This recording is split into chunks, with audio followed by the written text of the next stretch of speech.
함께 볼 말씀은 신약 로마서 6장 12절로 14절 말씀입니다. 제가 말씀 봉독해 드리겠습니다.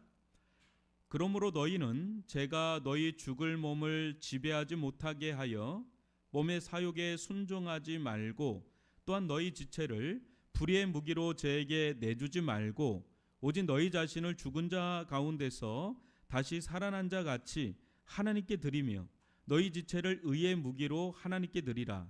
제가 너희를 주장하지 못하리니 이는 너희가 법 아래에 있지 아니하고 은혜 아래에 있음이라. 아멘.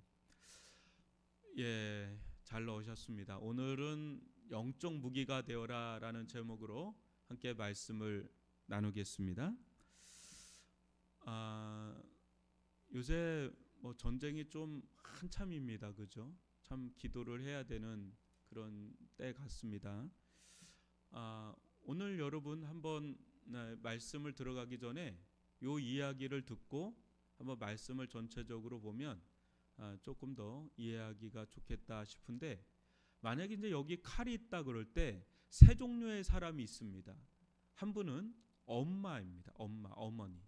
칼이 엄마의 손에 쥐어지면 위험하지는 않겠죠, 그죠? 엄마가 이상하지는 않겠죠, 그죠? 요리하는 손이죠. 그래서 맛있는 요리를 해서 이렇게 자녀들에게 이렇게 딱 하는 그 따뜻한 요리의 도구가 되겠죠. 근데 강도의 손에 들리는 순간 그건 흉기가 되는 거죠. 그건 더 이상 어머니의 칼이 아니죠. 그거는 주방 도구가 아니라 아주 난폭한 흉기가 되겠죠. 근데 여기서 한 가지 더 생각을 해보면 좋을 것 같아요. 이게 만약에 전쟁터에 있는 군인 손에 들려지게 되면 이 칼은 살상용 무기, 공격용 무기가 되겠죠. 만약에 우리라는 이 존재가 죄에게 딱 잡히면, 사탄에게 딱 잡히면 어떻게 될까요? 굉장히 위험해지겠죠, 그죠? 우리 몸이, 그죠? 우리 존재 자체가. 그래서 막 이렇게 아이를, 예전에 어떤 기사를 읽었는데 자기 아이를 난간에서 떨어뜨린 엄마가 있었어요. 너무 충격적인 사건이죠. 근데 보니까 조울증 이런 거예요. 근데 조금 더 들어가니까 심리학자면서 또 기독 3단가가 그 사람을 볼 때 이건 단순히 어떤 심리적인 문제를 넘어서 영적인 문제다라고 보는 부분이 있는 거예요. 죄와 사탄이 사람을 사로잡으면 또 사용하면 아주 끔찍한 일이 그 뒤에 일어나는 거고요. 만약에 여러분 우리 전 존재가 하나님께 잡히면 그거는 아주 막강한 이제 무기가 될 수가 있는 거죠. 우리는 이제 그런 장면들을 실상 성경에서 많이 다루고 있습니다. 그죠? 다윗만 해도 골리앗과 싸울 때 다시 골리앗을 이길 만한 게임이 안 되는 거죠. 그런 다윗을 하나님이 사로잡을 때 그는 골리앗도 때려 눕히는 용맹한 무기가 되어버리는. 이제 이것을 가지고 이 이야기를 여러분들 마음에 두고 오늘 이 설교를 들으시면 조금 더 용이할 것 같습니다. 여러분 오늘 로마서를 살피는데요. 로마서는 성경 가운데 가장 보석 같은 말씀으로 많이 알려져 있어요. 왜냐하면 구원에 관한, 이게 가장 중요한 게 구원 아닙니까? 우리가 신앙생활할 때 창세기 다 중요해요. 그런데 우리가 신앙생활하고 또 성경을 읽는 모든 가운데 가장 큰 중요한 주제가 있다면 구원입니다. 근데 구원에 대해서 다른 성경도 다 나와 있지만 로마서보다 구원의 전반적인 부분을 가장 잘 다룬 건 없어요. 20세기 최고의 설교자라고 알려져 있는 마틴 로이드 존슨 목사님이 10년간 주일 예배 때 이 로마서를 강해를 했습니다. 한 이 정도 되고 제 이제 서가에 그 로마서 강해 집이 있어요. 저도 그걸 쭉 읽었는데 읽다가 못 읽었어요. 끝까지. 한 이 정도 되면 10년. 그래도 로마서를 다 못 끝내고 은퇴를 하셔요. 그래서 로마서를 가장 길게 설교한 목회자로도 알려져 있는데 그만큼 로마서가요 많은 사람에게 영향을 미쳤고요.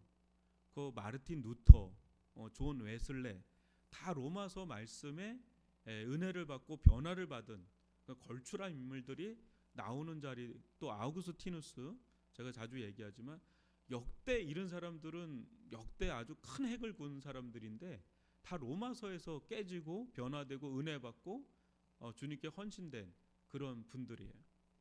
여러분 로마서가 정말 끼친 영향은 굉장히 크다고 할 수가 있어요.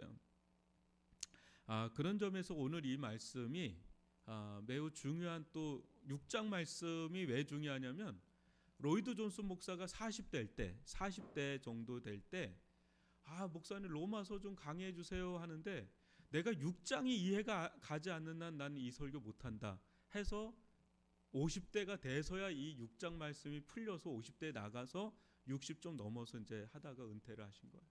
그러니까 로마서 6장이 좀 어려우면서 매우 중요한 말씀이에요. 한번 이 부분을 좀 나가면서 구원에 대한 개략적인 것들을 좀 오늘 이야기를 좀 해볼게요. 한번 잘 들어보십시오. 여러분 구원받았다라고 한다 그럴 때 우리가 교회에서 가장 많이 쓰는 용어를 한번 리스트를 좀 정해보면 믿음, 요새 우리가 주일날 믿음 나가니까 믿음 많이 얘기하죠. 은혜, 사랑, 또 그런 것 중에 하나가 제가 볼 땐 구원입니다. 그죠? 구원. 여러분 구원이라는 것을 뭐라고 좀 설명을 해보겠습니까? 라고 이렇게 질문을 받는다면 여러분 뭐라고 답변을 하시겠어요? 구원이 뭡니까? 이렇게 질문을 누군가 한다면 여러분들은 뭐라고 좀 답변을 하겠어요? 이런 데서는 질문하는 게 아니에요. 제가 볼 때는. 그래서 제가 혼자 떠드는 겁니다. 혼자 떠드는 거고 답변을 구하지 않습니다. 그냥 나가기 위해서 하는 거니까. 근데 여러분 구원이다 그러면 우리가 흔히 좀 아는 게 뭐냐면 제사함 받는 거다. 영생을 얻는 거다. 천국 가는 거다. 그런 것들 다 틀린 게 아니에요. 다 맞는 얘기예요. 근데 그 구원에 대해서 로마서를 살펴보면 우리가 생각하는 게 맞는 건데 되게 좀 좁아요. 이렇게 구원에 대한 개념 자체가. 근데 로마서를 들어가면 구원에 대한 걸 이야기하는데 굉장히 풍성해요. 실제 구원이라는 거는 제가 생각하는 구원은 로마서를 이게 연구하고 또 설교도 한 적도 있지만 제가 로마서를 보면서 봤던 경험은 뭐였냐면 여러분 종합 선물 세트 기억나나요? 과자. 요즘에는 없는 것 같은 느낌인데요. 요즘에 또 그것도 그렇게 애들이 원하지 않아요. 애들 과자 줘도 턱 던지고 먹지도 않고 그렇습니다. 근데 이렇게 어렸을 때 시골에서 그 종합 선물 세트는 천하를 얻는 것 같은 느낌입니다. 그 안에 사탕 들어가 있고요. 그 안에 쉐브렛인가 있고요. 기억나나요? 뭐가 들어가 있는지? 뭐가 또 들어갔나요? 그때 꼬깔코는 없는 것 같고. 아주 어렸을 때의 그 과자 종류는 카라멜 있었던 것 같아요. 이렇게 카라멜 요만한 거고 그런 거. 또 여러 가지 있습니다. 하여튼 그거를 얻으면요. 애들이 그 주변에 계속 따라다닙니다. 그럼 안 뺏기려고 하고 그러면서 이렇게 하나의 추억인데 마치 구원이라고 하는 게 그런 종합 선물 세트예요. 이 부분을 로마서에서 많이 다루는데 그래서 우리가 이렇게 구원받은 사건은요 단순한 사건이 아닙니다. 일단 구원 안에는 9가지가 기본적으로 있어서 이걸 구원의 서정이라고 그러거든요. 부르심, 소명. 근데 불렀다는 거. 여러분 한 사람 한 사람들을 불렀다. 그리고 중생하는 일이 일어나고요. 또 거기서 믿는 역사가 일어나고요. 그 다음에 이제 회심하는 역사가 일어나고 칭의되는 역사, 또 성화되는 역사, 또 거기서 양제됨이라는 아들됨, 자녀됨, 또 그 역사, 또 견인, 성도의 견인 끝까지, 그리고 영화라고 하는 9가지, 그것만 다뤄도요, 그 하나하나만 다뤄도 할 얘기들이 어마어마하게 많은 게 실은 우리가 받은 구원 사건 안에 기본적으로 9가지 선물 세트가 있다라는 것만 해도 엄청난 겁니다. 실제 구원이 딱 터졌을 때 그것을 아우구스티누스는 이렇게 고백을 해요. 마치 노아 홍수 때 하늘이 터지고 땅이 터져서 물이 막 흘러내린 것처럼 우리들 가운데 하늘이 열리고 땅이 열리는 것 같은 사건이 바로 우리 구원 사건이다, 이렇게 이야기를 해요. 여러분, 이 구원이 일어날 때 우리 내면 세계에 어떤 일이 일어나는지 한번 보시면, 우리가 제사함 받았다, 구원받았다는 거 어디로부터 구원받았다 이거잖아요. 죄로부터 구원받았다, 사망으로부터 구원받았다. 그래서 나 자유 얻었네, 너 자유 얻었네, 나 해방됐네, 너 해방됐네. 완전히 자유와 해방에 대한 것이 이 구원 사건이거든요. 여러분, 이 구원 사건을 가장 잘 보여주는 그림이 뭐냐? 구약의 출애굽 사건이에요. 그러니까 우리가 구원받았다 그럴 때 죄로부터 구원받고 죽음으로부터 구원받는 거거든요, 가장 크게는. 근데 이 죄로부터 구원받았다, 또 사망으로부터 구원받았다, 이거는 관계가 이제 없어졌다는 거예요. 죄하고는 이제 나는 상관이 없어졌다. 나는 이제 죄하고는 죄에 대해서는 죽었다. 사망에 대해서는 나는 관계가 없다. 뭐 이런 말과 진배 없는 말이 그 구원입니다. 근데 여러분, 이거를 가장 잘 보여주는 게 그 출애굽은 일종의 노예잖아요. 그러니까 죄와 사탄의 노예 생활을 했던 거를 보여주는 그림이 이 애굽 생활이에요. 이제 여기로부터 이제 구원 받았잖아요. 그럴 때는 이제는 애굽하고는 관계가 없는 거예요. 관계가 없어진 거예요. 그러니까 죄하고도 우리는 이제 관계가 더 이상 없는 자입니다. 관계 끝났어, 이런 거죠. 사망하고도 너하고 나는 이제 관계 끝났어, 이겁니다. 그리고 이스라엘은 자유인이 돼서 그야말로 하나님의 백성이 돼서 광야로 들어가는 그 완전히 자유케 된 그 모습을 보여주는 그림이 바로 출애굽 세대가 보여주는 그 그림이 신약의 우리를 보여주는, 구원을 받은 우리를 보여주는 그 모티브가 돼요. 근데 문제가 뭐냐면, 아까 말했죠, 관계없어. 난 죄에 대해서 죽은 자야. 난 죽음하고 관계없어. 죽음은 내 안에서 죽은 거야. 이렇게 하는 게 구원인데, 여러분, 문제는 뭐냐면 구원 받았는데 내 안에 여전히 죄가 활개를 칩니까? 안 칩니까? 여전히 죄가 역사합니까? 역사하지 않습니까? 문제는 역사한다는 거예요. 더 문제가 뭔지 아세요? 더 문제는 내가 죄에 대해서 너무 예민해졌다는 거예요. 죄에 대해서 눈이 떠졌다는 거예요. 그래서 죄의식과 죄책감과 어떤 막 과거의 뭐 어떤 해방감, 막 기쁨, 막 자유, 막 이거를 느끼고 싶은데, 이것도 느낄 때가 있죠. 막 기쁨도 느끼고 막 자유도 느끼고 뭐 이런 거는 있지만 적지 않게 굉장한 정죄감에 시달릴 때가 있다라는. 어느 때는요, 믿기 전보다 더 심할 때가 있어요. 그러니까 겉으로는 내색을 안 하는데 속에선 내내 이 껄쩍지근한 이 풀리지 않는 이 마음 때문에 굉장히 마음에 고민을 하고 또 불안을 가질 때도 있고 또 믿음이 잘 안 나갈 때가 있어요. 확신이 안 나갈 때가 있어요. 뭔가 흔들릴 때가 있고요. 막 하나님과의 관계가 영 현찮아. 막 하나님과 막 이렇게 막 찬양할 때는 뭐 있는 것 같은데 돌아서면 없어. 이럴 때도 있고 그래요. 뭐냐면 죄의 문제가 해결된 것 같은데 해결되지 않은 것 같은 느낌, 이게 있는 거죠. 이때 이제 혼란을 겪어요. 그래서 평안을 잃어버리고 또 영적인 안정감도 잃어버리는 그런 경험을 여러분들 하실 겁니다. 안 하면 더 이상한 거예요. 실은 해야 되고요. 합니다. 근데 이 문제가 이게 잘 안 풀리는 문제 중에 하나예요. 이거 이제 풀어가기 위해서 오늘 이 말씀을 사도 바울이 다루는 겁니다. 여러분, 이때 우리가 이제 알아야 될 것 중에 하나가 첫 번째는 12절에 여러분 한번 보세요. 죽을 몸이 나옵니다. 12절에 죽을 몸. 이제 이 죽을 몸에 대한 이해가 매우 매우 중요합니다.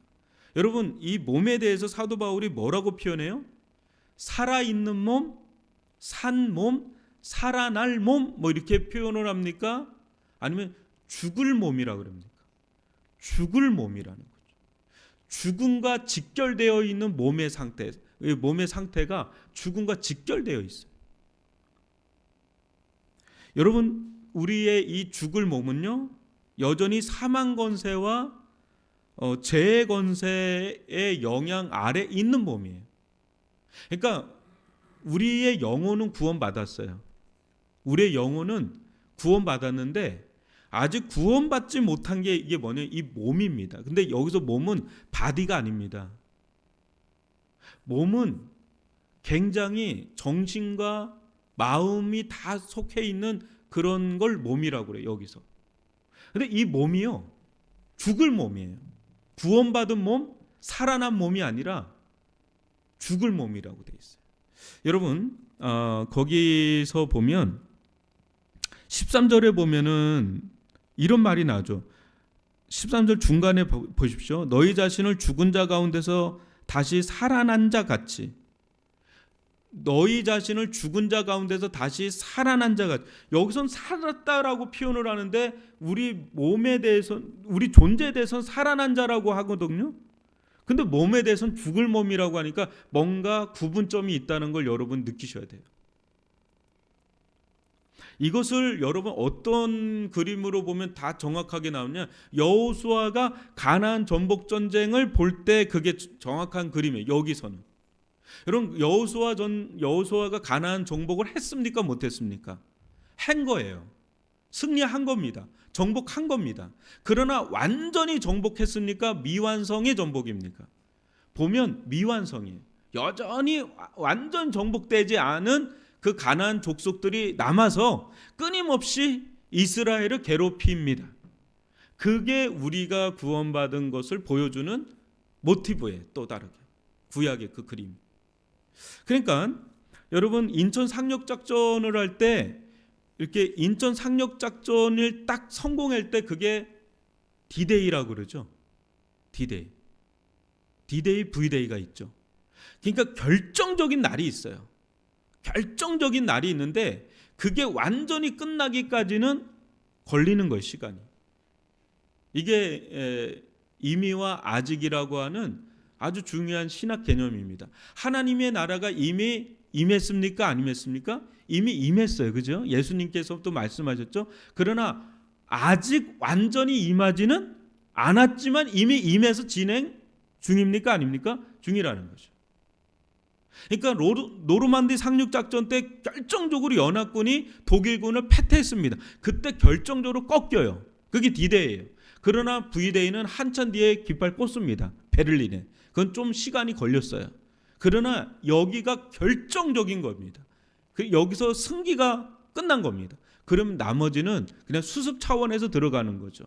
그러니까 막 때려버리고 그 다음에 뭐로 들어가요? 그다음 지상군이 들어가서 이제 깃발 꽂는 겁니다. 마찬가지로 우리가 구원받았습니다마는 우리 몸이 여전히 아직은 죽을 몸, 아직은 구원받지 못한 상태에 있기 때문에 여기 이제 이렇게 껴 있는 거예요. 임의와 아직 사이에 우리가 이렇게 껴 있는 것을 이제 보여주는 겁니다. 그래서 여러분, 이 죄가요, 영혼에서는 우리가 죄에서 벗어났지만 이 죄가 어디에 이제 일종의 숙주가 같이 어디에 기숙을 하냐면 몸에 기숙을 하는 거예요. 근데 아까 말한 것처럼 이 몸이라는 거는 여러분 어떻게 보였냐면 영혼, 마음, 몸이에요. 이게 다 모여서 우리의 전 존재를 형성을 하는데 여러분, 영혼과 마음을 완전히 분리할 수 있을까요? 영혼과 마음이 같은 건가요? 다른 건가요? 네? 이거는 얘기해도 됩니다. 영혼과 마음은 같은 거예요? 다른 거예요? 다른 겁니다.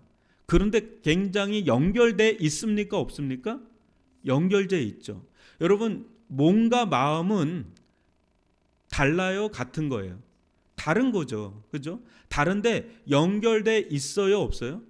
밀접하게 연결돼 있습니다. 그래서 여러분들 마음이 아프면 몸이 아파요? 안 아파요? 몸이 아픕니다. 그죠? 마음이 아픈데 그게 몸으로 나타나요? 안 나타나요?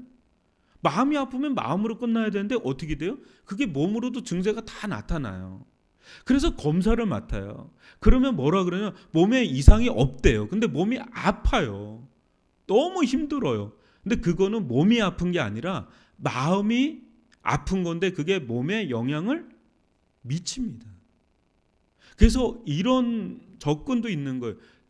오히려 마음이 아픈 사람을 몸을 강화시키니까 마음도 이기더라. 어떤 사람이 있었어요. 큰 사고가 있었습니다. 근데 이 사람이 큰 사고가 난 뒤에 대인기피증, 불안증 하면서 공황 장애가 왔어요.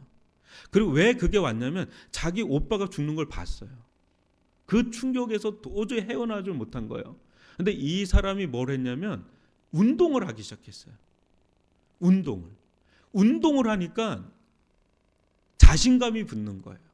그러면서 마음의 어떤 어려움도 이겨내더라. 그런 경우가 있어요. 여러분, 마음과 영은 아까는 다르다 그랬죠. 그러면 마음과 몸도 연결이 돼 있다 그랬죠. 그 마음은 영혼에 영향을 미치고 영혼은 마음에 미치는 이런 일들도 일어나는 거예요. 근데 여러분, 몸과 마음만이 문제가 아니라 영혼과 몸도 연결돼. 그러니까 이게 아까 말한 거죠. 구분은 돼 있는데 굉장히 유기적으로 연결돼 있어요. 그러니까 아까 영혼은 구원받았는데 몸이 구원받지 못했다 할 때 그건 마음과 이 바디의 문제입니다. 그래서 이 죄가 이 마음 속에 여전히 남아 있기 때문에 그게 역사를 하고 활개를 치고 그러는데 마치 이렇게 보면 됩니다. 그 6.25가 끝났어요. 근데 여러분, 북한의 공산당이 남한에 있었나요? 없었나요? 있었죠. 어디 있었죠?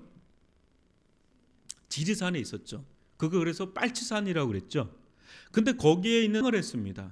근데 이미 대한민국의 합법 정부가 세워졌어요. 근데 거기서 계속 격렬하게 저항을 하고 끊임없이 자기들의 어떤 그 노선을 유지를 하고 그렇게 했어요. 그 소탕하는데 꽤 오랜 시간이 걸렸다 그래요. 근데 여러분, 그네들의 목적은 뭐겠어요? 다시 이 대한민국 여기를 전복하고 싶은 거죠. 그래서 북한에 수렴되도록 여기에 조선인민공화국을 세우고 싶은 그런 목적을 가지고 그렇게 저항을 했겠죠. 이 말은 뭐냐면요. 이미 우리는 14절 맨 아래 보면은 우리가 어떤 존재인가를 여러분 확신해야 돼요. 뭐냐면 은혜 아래 있는 자입니다. 여러분, 어떤 상황이 와도 우리에 대한 하나의 확고한 믿음을 가져야 되는데 그건 뭐냐면 우리가 은혜 아래 있는 자다라는 걸 믿어야 돼요. 막 제가 기승해요. 역사해요. 그런데 그러면 믿음이 확 흔들립니다. 그렇지만 나는 어떤 존재냐? 이미 대한민국이라고 하는 합법 정부가 세워졌고 이게 진짜 정부다. 이게 합법 정부니까요. 불법이 아니니까. 우리는 은혜가 우리를 지배하고 있는 겁니다. 공식적으로, 합법적으로. 이게 우리입니다. 이게 이제 신자의 정체성이에요. 이게 은혜 아래 있는 자입니다. 그렇지만 우리 안에 있는 죄는요, 여전히 남아 있는데 여러분, 죄를 가볍게 생각하면 안 돼요. 죄도 성질이 있고 속성이 있어요. 어떤 게 있냐면 여기 한번 보세요. 12절에 보면 죄가 너희 죽을 몸을 어떻게 한다고요? 통치하려고 하는 그 지배력을 여전히 가지고 있어요. 죄는 그게 전복시켜서 완전히 죄에 장악하는 그 길로 다시금 끌어당기고 싶은 그 강렬한 욕구가 있는 게 죄입니다. 또 하나, 여러분 14절 보면 제가 너희를 뭐라 그럽니까? 주장하지 못하게. 그러니까 죄는 끊임없이 우리 안에서 주장합니다. 내 말 들으라고. 넌 내 종이라고. 내 지배 아래에 있어야 된다고 지배력과 주장을 끊임없이 하는 게 죄입니다. 그래서 이걸 체제를 전복해서 은혜의 체제 안에 우리가 놓여 있는데 죄의 체제 아래로 다시금 끄집어 오기 위해서 끊임없이 역사를 하는 게 죄다. 그러면 아니 아까 우리가 죄로부터 구원받았다 그랬는데 이게 뭡니까? 왜 몸에 있다고 그러고 이게 뭡니까? 라고 한들 때 여러분 여기에서 우리가 생각해야 될 것은 신자는 죄에 대한 절대적인 세력으로부터는 해방된 게 맞아요. 죄에 대한 절대적인 세력으로부터는 해방된 겁니다. 여러분 불신자는요 아예 깜깜이에요. 죄에 대해서 아예 인식을 못합니다. 뭐 껄쩍지근하고 뭐 불편한 건 있는데 막 그거 가지고 막 괴로워하고 그런 게 없어요. 요즘에도 어떤 여성이 남성들을 이렇게 모텔인가 이런 데로 해서 죽인 사건이 막 있는데 뭐 최근에 또 나왔더라고요. 사이코패스 진단이 나왔다. 근데 그거를 보통 이게 사이코패스로 이렇게 합리화하는데 그게 아니죠. 여러분, 근데 이 사람이 그거에 대해서 막 죄책감에 시달려서 우리 같으면 뭐 못 살 거야 아마. 그죠? 못 견딜 거예요. 내가 사람을 죽였다니 이런데 사이코패스는 그거에 대해서 무감각. 막 이럴 때 사이코패스라고 이제 보통 하잖아요. 그러니까 이게 제 절대적인 지배 아래 있는 사람들의 특징입니다. 하나님에 대해서 전혀 몰라요. 죄에 대해서 인식 자체가 없어요. 그냥 그러다가 이런 상태에서 우리는 구원을 받은 겁니다. 그럴 때 우리는 상대적인 죄의 세력에 노출되어 있어요. 그래서 제가 우리들 가운데 역사는 합니다마는 절대적으로 우리를 사로잡아서 지배를 해서 그 안에 제 아래에 있는 자로서 우리가 있는 게 아니라 상대적인 개념 속에 우리가 놓여 있다. 이렇게 보시면 되는데 그럼에도 불구하고 여러분 우리가 느끼는 죄의 세력이라는 게 얼마나 강력한지 불신자는 그게 강력한지를 모르지만 신자는 알아요. 아, 죄가 진짜 무섭구나. 야, 죄가 끈질기구나. 죄가 정말 교묘하구나. 죄는요 끊임없이 죄 탈환하고요, 죄 정복하려고 끊임없이 우리 안에서 쉬지 않고 역사하는 게 이 죄입니다. 죄의 두 가지 큰 특성이 있어요. 존 오웬이 이런 이야기를 합니다. 강압이라고 그래요. 죄는요 강압성이 있어요. 밀어붙입니다. 그래서 죄가 확 기승해서 일어나면 그거를 못 이겨요. 죄는요 굉장히 강력합니다. 내 힘으로는 우리 그런 얘기 많이 하잖아요. 마음은 원이로되 육신이 약하도다. 그때 육신은요 100kg가 넘어도 육신은 약하다고 그러는 거예요.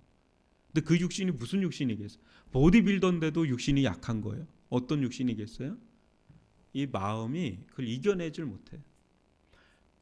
죄는요 밀어붙여요. 이거를 뭐라고 표현하냐면 광기라고 그래요. 미친 광기. 그래서 왜 이럴 때 있잖아요. 내가 미쳤어. 내가 미쳤어. 왜 내가 그 짓을 했는지 내가 모르. 그게 왜 미쳤겠어요? 나도 모르게 그때는 모르는 거예요. 그 죄에 확 사로잡으면 모르는 거. 그때는 나중에 돼서야 내가 미쳤지. 내가 이걸 왜 또 샀대. 제가 아는 분은 쇼핑 중독에 걸린 분이 있었어요. 그분이 그러더라고. 목사님 올 한 해 2억 원어치 샀대요. 정신이 없대요. 살 때는. 근데 집에 와서 정신 들면 이게 이만큼 쌓여 있으면 또 반납하고 그러기를 굉장히 오랫동안 하셨어요. 이게 여러분 다 그런 거 경험할 내가 미쳤지 이거. 그게 광기예요. 그때는 밀어붙이는 거예요. 내 속에서 그냥 디자이어거든요. 쟤는 굉장한 강렬한 욕망입니다. 확 밀어붙여서 거기에 그냥 따라가게 만들어요. 두 번째는 속임이에요. 속임. 죄는요 사탄처럼 교활합니다. 여러분이 죄를 못 이겨요. 죄는 사탄과 속성이 같아요. 굉장히 강력하게 밀어붙이고요. 그 다음에 어마어마하게 교활합니다. 어마어마하게 교활해요. 그래서요 머리 좋으신 분들은 죄를 크게 짓는 겁니다.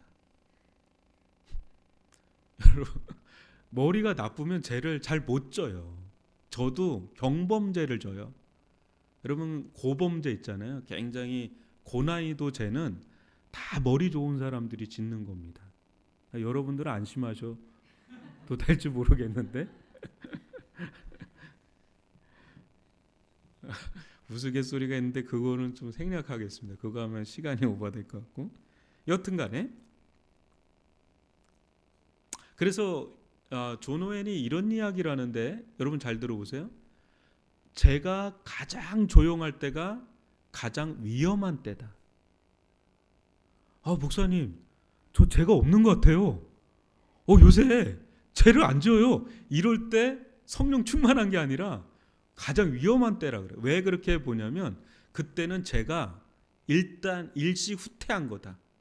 그렇지만 보이지 않게 엄청나게 물밑에서 다시 재정렬을 전의를 가다듬고 있다고 봐야 된다. 죄는 단 한순간도 절대로 뒤로 물러나는 법이 없다. 그게 죄의 특성이다. 마치 이런 거예요. 지금 막 미국이 이란을 막 때려요. 막 때리는데 이란이 쫙해요. 항복은 안 해. 근데 뭔가 쫙해. 그러면 여러분 그게 이란이 이제는 백기 든 건가? 아니면 뒤에서 물밑에서 엄청나게 전략을 짜면서 재정렬을 하면서 전의를 다듬고 공격할 걸 다시 준비하는 걸까요? 여러분 정식적으로 항복 선언하지 않으면 그건 반드시 반기를 들겠다라는 그 항복 후퇴 그런 겁니다. 그게 그 죄가 똑같습니다. 그렇게. 그러니까 죄가 얼마나 교활한지 하나 더 이야기를 할게요. 이 이야기를 한번 들어보세요. 여러분 하나님의 은혜의 미사일이 막 우리 심령에 쏟아지면 죄가 죽어요, 안 죽어요? 죄가 죽습니다. 그죠? 그러니까 은혜가 막 쏟아지면은요 일단 욕이 사라져요. 제가 예를 들어볼게요. 그냥 비근한 예를 듣는 거예요. 막 은혜를 받잖아요. 그럼 욕이 사라질 거예요. 그 언어가 좀 바뀔 겁니다. 그리고 술 담배 하시는 분은 술 담배가 뚝 끊어질 거예요. 그러니까 그거 1차 은혜 받을 때 그런 겁니다. 근데 여러분 그 1차 은혜의 미사일이 막 쏟아져서 이제 그게 막 제가 죽어나가니까 변화가 일어나잖아요. 그래서 예전 생활에서 상당히 호전된 생활로 변화된 생활로 왔어요. 그렇지만 이 성도 안에 죄가 있습니까? 없습니까? 있죠. 근데 이 성도 안에 있는 죄는 그 은혜의 1차 미사일을 맞고도 살아남은 죄라면 이제는 술, 담배 하는 죄보다 더 고차원적인 죄일까요? 아니면 저차원적인 죄일까요? 훨씬 더 강력한 죄입니다. 이거는. 그래서 여러분 처음에는 저 뭐 술 끊었어요, 담배 끊었어요, 예배 나오고 있어요. 이걸로 해서 잘했다 막 그래요. 근데 더 은혜를 받잖아요. 그럼 어떤 고백을 하죠? 제가 교만했습니다. 당신이 뭐가 교만해? 몰라서 그래요. 저 속교만 되게 깊은 사람이에요. 그 내색만 안 하죠. 그럼 어느 날 목사님 저는 자기의가 깨졌어요. 굉장히 괜찮은 사람인데 자기의가 그러니까 이 죄에 대한 고백이 더 딥해지는 거예요. 그러면서 그 안에 교묘하게 숨어 있는 그 죄에 잔존하는 그 잔존병들이 막 죽어요. 그래도 여러분 여전히 남아 있습니까? 없습니까? 남아 있죠. 이 엄청난 은혜의 미사일을 맞고도 남아 있는 죄는 얼마나 강력하겠습니까? 만약에 여러분들이 목사님은 우리보다 거룩하다 그러면 제 안에 있는 죄는 여러분들이 상상 없는 엄청난 죄가 제 안에 있는 거예요. 웬만해 가지고도 죽지 않는 죄가 내 안에 있는 거. 그러니까 이 죄는요, 엄청난 죄들만 남아 있겠죠. 짠챙이들은 다 죽었겠죠. 그러니까 저분은 성자야. 그분에게도 죄는 남아 있겠죠. 그분에게 남아 있는 죄는요, 가장 강력한 죄가 남아 있는, 가장 교활하고, 가장 은밀하고, 가장 깊고, 그게 남아 있는 거죠. 여러분, 죄는 사라질까요? 사라질까요? 아니면 사라지지 않을까요? 여기서 죄를 죽이라는 말이 나와요. 근데 죄는 죽일 수 있습니까? 없습니까? 죄는 죽일 수가 없어요. 죄가 죽는 순간은, 우리가 죽는 순간 죄도 죽어요. 여기서 우리가 이 땅 가운데 살면서 죄를 죽이는 길은 그거를 약화시키는 거예요. 약화시키는 거. 그러니까 은혜를 많이 받으면 마치 없어진 것 같이 약화돼요. 근데 은혜가 떨어지잖아요. 죄가 무성하게 자라요. 아주 거침없이 자랍니다.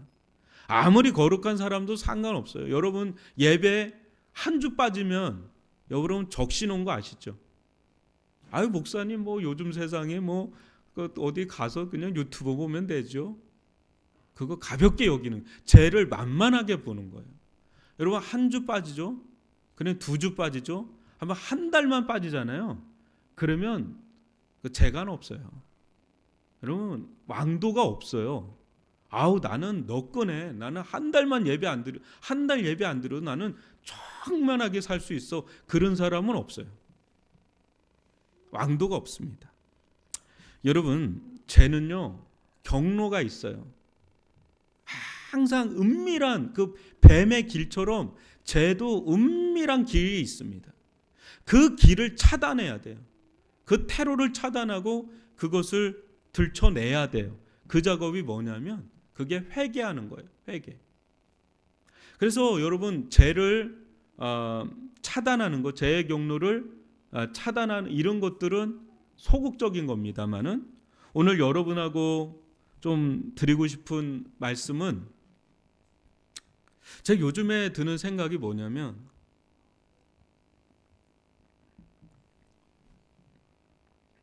하나님을 기쁘시게 하는 삶을 살아야 되는데, 그죠? 하나님을 기쁘시게 하는 삶을 살아야 되는데, 그 길이 2가지예요. 하나는 존 오웬이 이런 이야기합니다. 신자의 가장 큰 사명이 뭔지 아느냐? 신자의 가장 큰 사명, 그건 죄를 죽이는 거라고 그래요. 거룩이에요, 거룩.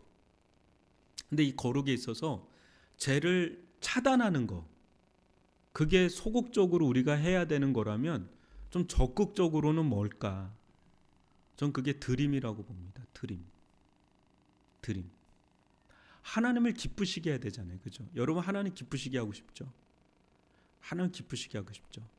그것은 드림에서 시작하는 거예요. 드려짐.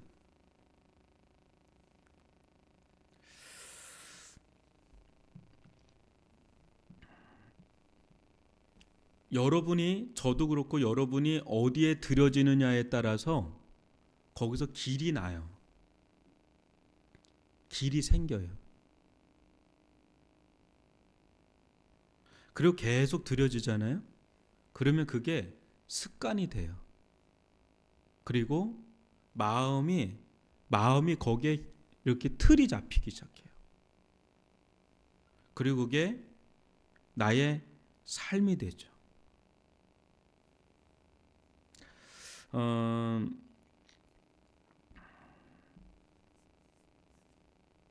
한번 이제 예를 들어 볼게요. 여러분, 마약을 내가 이제 한다라고 하잖아요. 내가 마약을 한다. 그게 내가 주체가 돼서 마약을 하는 거잖아요. 근데 중독이 되는 순간에 내가 주체인가요? 아니면 내가 종과 같이 되는 건가요? 중독은 종과 같이 되는 거예요. 내 의지가 굉장히 박약해져요. 그래서 마약에 따라서 내가 거기에 시달리고, 거기에 매이고, 거기에 종속되고, 거기에 지배당하고, 거기에 끌려다니고, 거기서 헤어나지 못하고, 거기에 붙들리고 붙잡히고 그게 하라는 대로 하고 그렇게 되는 게 종노릇 한다는 게 이제 여기 이제 나오는 겁니다. 계속 제 종노릇 하지 말라는 게 그와 같은 것들이에요. 마약 같은 거. 마약에 내가 들여져요. 내가 하는 거죠. 그지? 처음에 내가 하는데 이게 지나면 내가 하는 게 아니에요. 우리는요, 인간은 들여짐의 존재예요. 그래서 인간은 예배의 존재예요. 뭔가에 들여져요. 근데 지금 13절을 보면 이렇게 나오죠. 너희 지체를 불의의 무기로 저에게 내주지 말고 오직 너희 자신을 죽은 자 가운데서 다시 살아난 자 같이 하나님께 드리라 그래요. 너희 지체를 그래서 의의 무기로 하나님께 드리라 그래요. 그러니까 여러분, 우리는 제에게 드리든지 또 하나님께 드리든지 그래요. 근데 제에게 드린다 그럴 때 많은 사람들이 나는 제에게 드린 적이 없다 그래요. 나는 내가 주체가 돼서 살아갈 뿐이야 이래요. 나는 나야 이런다고요. 나는 아는도 아니고 나는 뭐 세상도 아니고 나는 나야 뭐 이렇게 하면서 합니다. 근데 여러분, 나는 나다라고 하는 거기에 속아요. 여러분, 우리는 어쩔 수 없이 예배적 존재예요. 내가 주인인 것 같은데 주인일 수가 없게 된다고요. 만약에 여러분이 주도적으로 돈을 막 번다고 생각해 보세요. 처음엔 내가 주도적으로 버는 것 같은데 어느 순간인가 돈에 종속되어 있는 거를 모르는 채 살아가는 경우가 태반입니다. 왜? 굉장히 강력하거든요. 굉장히 강력해요. 그래서 오죽 강력하면 예수님이 라이벌이라고 하잖아요. 나의 유일한 라이벌은 돈이다 그래요. 돈, 거기에 종로로 타기 딱 좋은 파워예요. 그거는. 술도 이런 얘기하죠. 처음에 내가 술 마신다 그랬는데 고주망태 되면 누가 뭘 마셔? 술이 나를 마신다, 먹는다 그러잖아요. 자기 통제가 이제 불가능해지는, 게임도 마찬가지고 그렇게 강하지 않습니다. 우리가 사람이. 여러분, 중요한 건 뭐냐면 우리는 뭔가에 이렇게 들여지고 있어요. 그죠? 오늘 하루도 또 일주일도 우리는 뭔가에 들여지고 있습니다. 근데 들여지면 거기에서 어떤 일이 일어나는 숙련이 되죠. 단련이 되죠. 여러분, 우리는 뭔가에 계속 시간과 에너지와 삶을 뭔가에는 계속 들이면서 살고 있는 겁니다.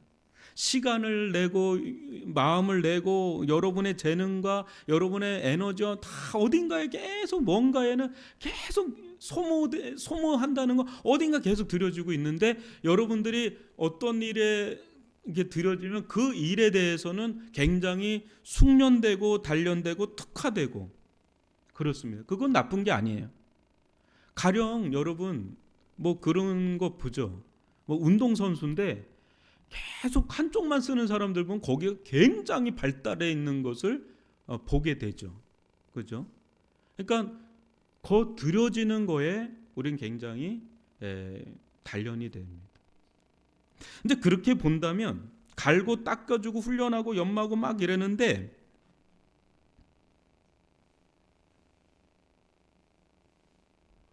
우리는 하나님께서 우리를 구원하신 다음에 우리의 이 죽을 몸을 하나님은 어떻게 쓰시기를 사용법입니다. 이제 구원받은 매뉴얼이에요. 우리 몸에 대한 매뉴얼이 달라졌어요. 죽을 몸이긴 하지만 이 몸을 이제 어디에 내어줘야 되느냐라고 한다 할 때 죄에 내어주느냐 아니면 하나님께 의의 무기로 내어주느냐. 근데 그 내어주면서 얼마나 노출을 하느냐에 따라서 이제 무기가 이제 엄마의 칼 정도 되느냐 아니면 이제 아까 말한 강도의 칼이 되느냐 아니면 공격력 강력한 무기가 되느냐는 이제 우리가 얼마나 내어주고 있느냐 거기에 들여주고 있느냐에 달려 있는 거. 예를 들어 볼까요? 여러분 한번 오늘 이렇게 예배 드리면서 이제 이렇게 예배 드리시잖아요. 이게 작은 일이 아닌 게 여러분 한번 볼까요? 여기 오려면 일단 마음이 있어야 돼요. 시간도 있어야 되지만 마음이 있어야 돼요. 시간과 거리는 문제가 아니에요. 마음의 거리가 가장 중요한 겁니다. 근데 마음의 거리가 여러분들은 여기 올라가 아예 마음을 먹은 겁니다. 그죠? 그렇지 않고서는 이 자리에 오기가 여간 어렵지 않습니다. 100m 저기 앞에 살아도 못 오는 데가 여기예요. 근데 왔어요. 와서 여기에서 찬양을 하고 또 이렇게 말씀을 듣고 또 기도를 합니다. 그죠? 이 행위 자체가 전인격적인 행위거든요. 근데 이렇게 이게 연마되는 거예요. 일종의 계속 단련되고 숙련되고 이 시간을 가져요. 그죠? 이게 계속해서 나에게 있어서는 틀이 잡혀지는 겁니다. 근데 이럴 때 여러분 찬양하는 분들은 우리보다 1시간 더 와서 더 연습을 하고 앞에서 더 여기를 인도해야 된다는 마음에 거기서 더 찬양을 합니다. 그죠? 찬양해요. 또 준비하는 찬양 리더는 일주일 동안 계속 고민합니다. 월요일날 목사님 이거 할까요? 카톡이 와요. 월요일날 좀 쉬고 있는데. 저분은 왜 이렇게 깨어 있는 거야? 하고 답장은 잘 안 했어요. 그냥 하시라는 거죠. 근데 조은아 집사는 계속 일주일 내내 이거 생각하는 거예요. 이거 해야 되는지 말아야 되는지 막 생각하고 했다 맞다. 어제 밤까지도 막 고민하고 이렇게 하다가 오늘 와서 이렇게. 그러면은 여러분 생각해 보세요. 몸이죠. 그럼 몸의 활동이지, 영혼의 활동이지만 바디가 같이 움직이는 거예요. 죽을 몸인데 이 죽을 몸이 계속 일정 부분은 찬양에 계속 넘겨주는 거예요. 찬양의 무기가 되는 거죠. 그게 이제 한 주가 되고 2주가 계속하면 이 찬양 쪽에 계속 몸이, 마음이, 영혼이 계속 들여지는 거예요. 그렇게 되면 어떻게 돼요? 거기에서 이 몸에 변화가 와요. 여기서 몸이랑은 바디가 아니에요. 물론 이 바디도 뭔가 표정서부터 이런 게 변화될 뿐 아니라 우리의 마음과 이런 것들이 다 유기적으로 연결돼서 이제 하나님의 찬양의 무기로 이제 점점 되는데, 집사님 잘했어요 막 이랬는데 본인은 집에 가서 거기서 이렇게 했을 걸 하면서 근데 이거 하다가 남들은 막 좋아하고 칭찬하고 그러는데 본인은 어떤 고민하냐? 나는 성령이 더 필요해. 나는 스킬도 필요하지만 나는 무엇보다 성령이 더 필요해. 아마 이런 마음이 들면서 더 거기에 들여지고 더 어떻게 하면 나는 더 은혜롭게 될까? 사람들이 중요한 게 아니라 내가 더 은혜 안에 있어야 돼. 뭐 이런 고민을 아마 하실 겁니다. 그죠? 근데 이러면서 여러분 하는 거하고 집사님 안 해도 돼요. 그렇게 해서 하면 찬양의 무기가 완전 이제 어느 순간부터 무뎌지다가 녹슬다가 어느 순간에 어떻게 인도했지? 감각도 막 사라지고 무슨 곡을 골라야 될지도 모르고 이렇게 되는. 근데 지금은 예민하게 깨 있으니까 이 곡 해야 되겠다. 어디 지나가다가도 이 곡이 좋겠다. 아마 이런 것들이 막 오는 거죠. 그러니까 이게 몸이 들여지는 거예요. 찬양의 무기가 되는 거예요. 여러분들이 기도라는 것도 마찬가지입니다. 기도라는 걸 안 하면 안 하게 됩니다. 근데 기도에 내가 들여지잖아요. 그러면 기도가 처음에 어색하죠. 근데 기도를 여러분 1시간 할 때 나하고요, 1시간도 안 할 때 나는 1시간도 안 할 때는 유쾌해집니다. 되게 유쾌해요. 기도 안 해도 너무 유쾌하고 재밌고 즐거워요. 즐거워. 세상 그렇게 즐거워요. 근데 기도하잖아요. 뭔가 마음에 딱 이게 생겨요. 그 기도 안 할 때 즐거움하고 또 다른 그게 생겨요. 그래서 뭔가 든든한 아우라가, 영적 아우라가 딱 생기면서 거기에 점점 내가 기도가 뭐야? 지난주 우리가 다윗의 기도 살펴봤잖아요. 제가 첫 번째 질문이 한 게 뭐죠? 기도는 유용합니까? 이거예요. 근데 유용한데 왜 안 해? 이거를 제가 질문했을 거예요. 근데 다윗은 기도의 무기가 된 거예요. 광야 생활 속에 끊임없이 들여졌거든요. 그게 온 정신과 마음과 전 존재가 그거 아니면 살 수가 없으니까. 근데 거기에 막 들여지니까 어느 순간에 기도에 완전 강력한 무기가 돼버리니까 이 무기가요, 아수르 군대가 밀려들어와도 블레셋이 물려와도 존 메리 여왕이 100만 명의 군사보다 존 낙스의 기도가 더 무섭다 그랬어요. 기도의 무기가 돼버리니까요. 와, 이거 기도보다 무서운 게 없는 겁니다. 여러분, 교회가 가장 강력한 교회가 되는 거는 영적으로 강한 무기가 있어야 되겠잖아요. 그래서 요새 무기 전쟁이잖아요. 근데 이런 의의 병기, 옛날에는 여기가 병기라고 돼 있는데 좀 병기가 더 와닿더라고요. 무기라고 지금 번역을 개역 개정에서 해놨는데, 여러분, 병기, 여러분, 교회가 기도하는 사람으로 꽉 차 있잖아요. 거긴 사단이 못 건드려요. 들어도 이렇게 돼버리는. 왜? 기도가 막 나가버리니까요. 여러분, 몸의 전쟁이에요. 몸의 전쟁. 이 몸뚱어리가 여러분 어디에 들여? 근데 몸의 문제가 아니에요. 여러분 몸은, 의지는요, 마음의 그 종이에요, 종. 마음의 의지의 문제예요. 의지가 하나님께 붙어 있잖아요. 몸은 따라가는 거거든요. 저는 양창호 집사님의 낚시를 모릅니다. 근데 저분은 프로예요. 저는 완전 초짜고요. 그러니까 똑같은 거라도요, 낚싯대 똑같은 거 아니면 제가 더 좋은 거를 갖고 낚시를 같이 갔어요. 그 저는 못할 거예요. 저는 한 적이 없어요. 저분은 저보다 안 좋은 걸 가져도 왜? 이게 오랫동안 여기에 숙련돼 있는. 그러니까 여러분, 그게 무기예요. 오랫동안 어쩔 수 없잖아요. 그쪽에 계속 관여해야 그쪽에 능력이 붙는 거예요. 왕도 없어요.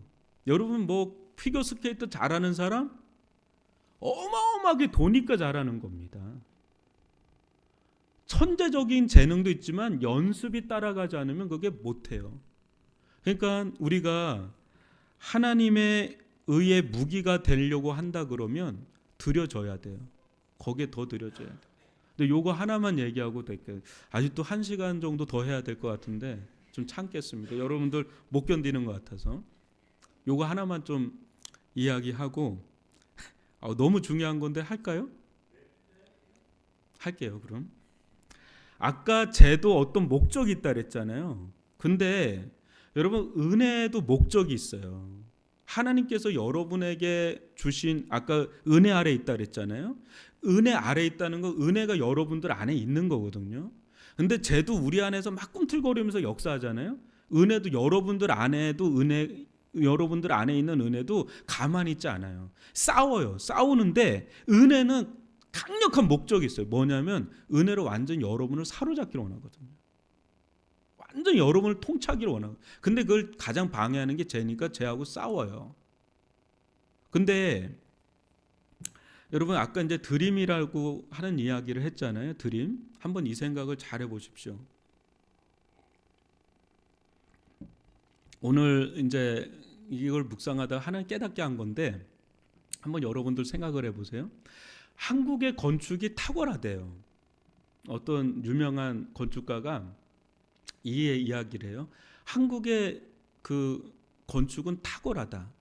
그러면서 이 사람이 프랑스 유학을 갔는데, 그 프랑스에 막 그런 걸 막 이제 연구하고 그랬는데 한국에 와서 자기는 경탄을 했대요. 경주에 가서 어떤 마을에 갔는데 거기에 건축물을 보고 자기는 충격을 받았대요. 한국의 그 건축을 보고. 어떤 거에 충격받았냐면, 보통 이제 에펠탑이나 이런 데는 평지에다가 이렇게 탑을 쌓는 거잖아요. 이게 보통 서양의 건축은 이게 평지에다가 이렇게 건물 크게 해서 쌓는 거잖아요. 근데 동양, 특히 우리나라는 특히나 어떻게 하냐면 그냥 바위에다가 거기다 돌을 이렇게 쌓는 거예요. 이렇게. 그러면은 이게 뭐야? 이렇게 하는 거예요. 이게 뭐야? 자연을 훼손하지 않는데 이게 뭐야 하는데, 이 사람의 눈에는 이게 보이는 게 아니라 그 밑에 바위산인데 그게 밑단이구나. 아직 이해를 못 하시는군요. 이게 밑단이구나.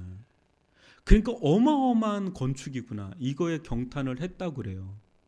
아직도 감동을 안 하시는데, 조선의 우리나라의 건축은요 굉장히 아름다움이 있어요. 자연을 그대로 살리면, 그래서 창덕궁이나 이런 데를 들어가서 보면 굉장히 그 자연을 그대로 이어가면서 하는 그 아름다움이 있는 거거든요.